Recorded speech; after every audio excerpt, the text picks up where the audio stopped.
Ако оваа влада е донесена со консензус и договор со 4 најголеми политички партии и гарантори биле Соединетите Американски држави и Европска унија од 2016 година, тогаш апсолутно на овој шверцерски начин нема да дозволиме носење на закон за влада. Се зборува и за бойкот на собрание од вашата страна. Не, за сега нема такви најави, меѓутоа ние ги дискутираме апсолутно сите опции, имаме предвид дека имаме работа со криминална власт, која што работи против интересите на државата, која што урива демократијата, која што става шепи на секаде, вклучувајќи го и јавниот сервис за информирање.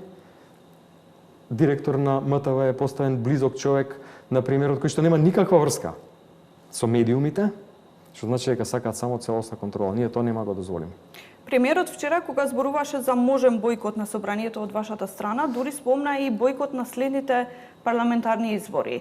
Вие тоа не сте го спомнале досега, меѓутоа зошто зборува премиерот за парламентарни избори кога имаме уште година и пол или 2 години до следните избори? Дали воопшто сте разговарале за можноста за предвремени избори? Добро се констатирале, тоа е само една во низата на лагите и дефокусот на премиерот. Човекот нема одговор на ниту едно сериозно прашање. На што дал одговор на тоа што се случува во државата, во делот на Европа, во делот на економијата, во делот на потребите на граѓаните, цените, стандардот, ништо. Едноставно дефокуси и навреди.